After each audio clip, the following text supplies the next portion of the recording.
ওলামা লীগের এক নেতার দখলে থাকায় ২০২২ সালে বেতনা নদীর ২৭০ মিটার অংশ খনন করতে পারেনি পানি উন্নয়ন বোর্ড। এ কারণে নদীতে পানির স্বাভাবিক প্রবাহ ব্যাহত হয়ে গত বর্ষা মৌসুমে বেড়িবাঁধ ভেঙে যায়। ঘের ভেসে শতাধিক কোটি টাকার ক্ষতি হয় ওই এলাকায়।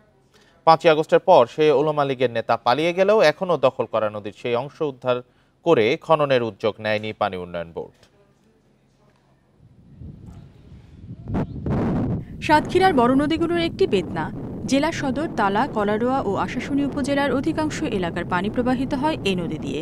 ২০২১ সাল থেকে সদরের কামারডাঙ্গা গ্রামে ছাগলাগেট এলাকায় জেলা ওলামা লীগের সাংগঠনিক সম্পাদক রাফুজ্জামান লাদেন নদী দখল করে মাছের ঘের করছিলেন। পরের বছর বেতনা খননে উদ্যোগ নিয়েও দখল করা ২৭০ মিটার অংশ খনন করা যায়নি। স্থানীয়রা জানান, গত বর্ষা মৌসুমে অতিবর্ষণের পানি নদীটি দিয়ে স্বাভাবিকভাবে প্রবাহিত হতে পারেনি। এতে জলাবদ্ধতার কবলে পড়ে ৪ উপজেলার ১.৫ লক্ষাধিক মানুষ।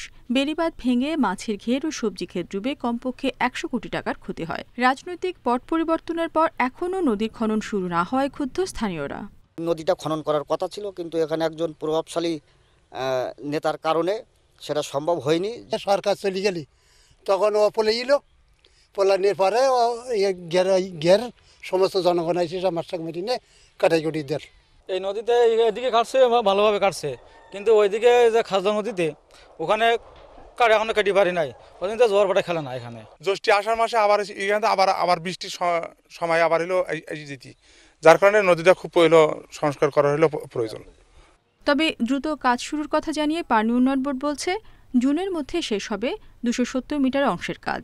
লাদেন নামে একজন ওখানে ঘের করে রেখেছিলেন, সেটা আমরা অলরেডি উচ্ছেদ প্রক্রিয়ার মাধ্যমে ঘের অপসারণ করে সেখান দিয়ে এখন পানি নামছে। দ্রুতই এখানে ক্রসবাদ দিয়ে এবং আমরা এই ২৭০ মিটার অংশটি খনন শেষ করব। বেতনা নদীর ৪.৫ কিলোমিটার খনন প্রকল্পের বরাদ্দ ছিল ১৯ কোটি ৯৫ লাখ টাকা। Independent news.